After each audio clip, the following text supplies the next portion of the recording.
Chapter 40. Nate. I drum my fingers on the side of the plastic chair, eyeing Stevie as he saunters over to me, holding 2 Costa coffee cups. Expertly dodging the swarms of people rushing for their flights. "Here you are," he says. "I got us a scone to share, too. Have you even had one of these since you've been here?" I wrinkle my nose as he pulls open the brown paper bag and I see a squat, white, circular baked good. "Nope," I say. "Never heard of it." He starts sawing it in two with his plastic knife. "God, you're going back to New York, and you've barely done anything British. Did you have fish and chips? Nope. Pie and mash?" I shake my head. "A roast dinner?" I snap my fingers. "That I have had." "Where?" "At the pub with Remy." Stevie seems to accept this. He pulls out his phone and my eyes flit back up to the announcement board. Our flight is in 4 hours. Stevie insisted on us getting here early so he could comfortably make his way through B-Port. He said he wanted a coffee and a giraffe in peace, which later found out was a fast food restaurant. "Ah," Stevie says, leaning back into his seat and flicking his sunglasses onto his face. "I'm looking forward to a holiday. You do remember what New York is like this time of year, don't you?" I raise an eyebrow at him. Stevie ignores me. "Do you think Mom will recreate a Thanksgiving dinner for us?" I shrug. "Probably. And I'd like to go to Target. Oh, and Pottery Barn." I give him a look. "Target? You miss these things when you're away for a long time," he says. I turn my phone in my hands. "How are you feeling?" I ask. "Tired," Stevie says at once, "but hopefully I'll perk up after this." He holds up his coffee and takes a sip. "No," I press on. "How are you feeling about going home?"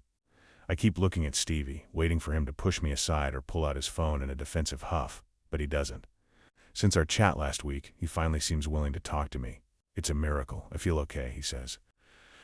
"I've actually been doing some research." He unzips his carry-on bag and waves a bunch of Post-it in my face. "What are they for?" "To help," he says happily. "I read a great blog about a woman with dementia and how she decided that it wasn't going to define her. She was just going to live with it. And that's how I think Mom feels about it." I nod, taking a sip of my coffee. "I agree. She had loads of tips on there, and one of them was sticking Post-it notes with reminders of appointments, tasks, that sort of thing. I thought it could be something we do together this week. That's a great idea." I put my hand on his shoulder and give it a shake. He shrugs me off, embarrassed. "I just want to be helpful." "I get that." We slip back into silence, staring at the throng of people zipping through the airport. They weave in and out, manically looking over their shoulders to check they haven't lost anyone from their party as their wheeled suitcases drag loudly across the marble floors. "So why are you going back?" I break from my stare, his question catching me off guard. "Is it because of Annie?" I frown, shaking my head. "Of course not," I say, a bit more tartly than I'd meant to. "I didn't even know her 6 weeks ago. Why, then?" I sink further into my seat, hoping that Stevie will catch. On that, I don't want to get into it all. Unfortunately, he does the opposite. "Look, we've got another 4 hours before our flight." "You might as well tell me the truth," he says, his voice all light and superior. It makes my toes curl. "Why do you care?" "Because you're my brother." If snatching the paper bag from Stevie and taking a bite of scone, it sticks to the roof of my mouth like a claggy chunk of bread. And Stevie looks at me in horror. "You're supposed to have jam and cream on it, you lunatic." I force myself to swallow the congealed ball of stodge and take another sip of my coffee to try and wash it down. "I'm going back because I don't like it here," I say, coughing slightly as the scone sticks to my windpipe. "Right," Stevie says slowly. "And why's that?" "Because it isn't all sunshine and roses like the films make it out to be." "Yes, actually, that can't be the reason you're going back to New York," Stevie scoffs. "That's the stupidest thing I've ever heard." "What are you, 6 years old?" I glare at him. "It's not just that." "Well, what is it then?" I roll my eyes, debating whether to do what I always do, stuff this part down further inside me and pretend it doesn't exist. But I'm so tired of fighting with myself, I don't know if I have the energy. "Ever since I got here, I feel like I'm being punished," I say eventually. Stevie turns to face me, but he doesn't say anything. "Back home was really rough, looking after Mom." I continue. "I just moved out when she started acting different. I tried to go with the flow, but then it got worse, Stevie. You said she didn't recognize you. She used to do that to me, only once or twice, but enough to make you feel like the worst person in the world. And the thing is, she always had an excuse for it after. She'd say that she hadn't slept well, or it was the lighting. A lot of it was easy to explain away, like we all lose our keys or forget our PIN numbers. But when it started getting really bad, well, that's when I gave up more of my time to be with her and to help Dad. I only came here because Mom overheard me telling Dad about it, when I had the idea that Aunt Tell might make things better for her. Mom was desperate for me to go, and she was so excited that I let myself get wrapped up in her idea of it all. How I'd move here, live with you, find this amazing, exciting life, fall in love, just do all the things everyone around me seemed to be doing. While I was stuck at my parents' house, following Mom around, ready to catch her and piece her back together. I felt so bad about coming here, man. And then when I arrived and everything started being shit, it just felt like one big punishment for being selfish in the first place. Then I met Annie, and everything was great, like, it was so amazing. And I finally thought that this is what I'd come to London for. But that fucked up too. She asked if I'd fight for us on Saturday, and I just left. It felt like the final nail in the coffin.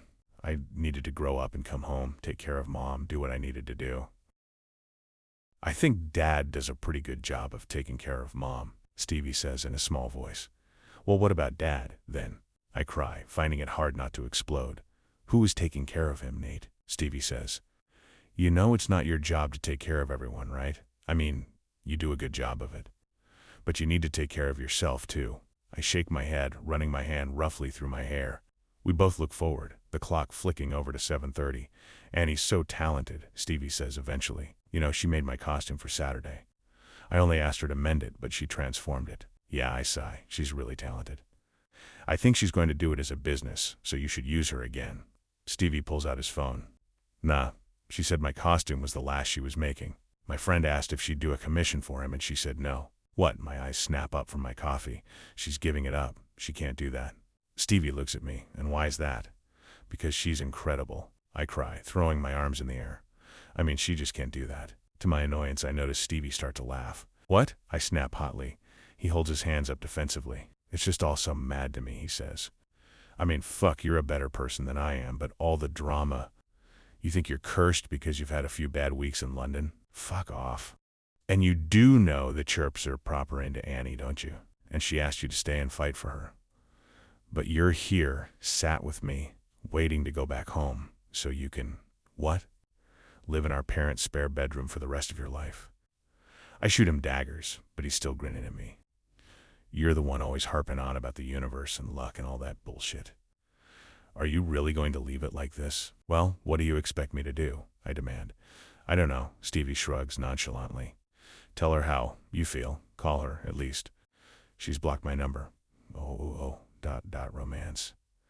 I glare at him and he laughs again. Go find her. Then, he says, exasperated. Who cares if she tells you to go to hell, or it all fucks up? You can't leave without properly telling her how you feel. Otherwise, what is the point in all of this? I open and close my mouth, emotions flying around my body like wild birds. I have her number. He holds up his phone. I go to grab it, but he snatches it away. But I think you should go and find her instead. We both know you want to. It's far more romantic. I can't. How would I even find her? Stevie sighs. Well, she's going to her parents tonight. I gape at him. How do you know that? She told me. He shrugs. I asked her about payment, and she said she'd message me when she was back from visiting her parents. I stand up clumsily. Do you really think I should? Stevie nods, smirking at me. Go and tell her how you feel. Yes, go on. He waves a hand at me. Go live out your best Hugh Grant fantasy. I know you've been desperate to since the moment you got to England, but our flight, I say, spinning around to look at the announcement board. Stevie looks down at his phone. She was only going this evening. ... You might be able to catch her at the station. Paddington, I gabble. The train goes from Paddington. Go get her then. Nate, Stevie grins at me. He gets to his feet and we clap hands together. And Nate, what? You deserve the world. Don't fuck this up.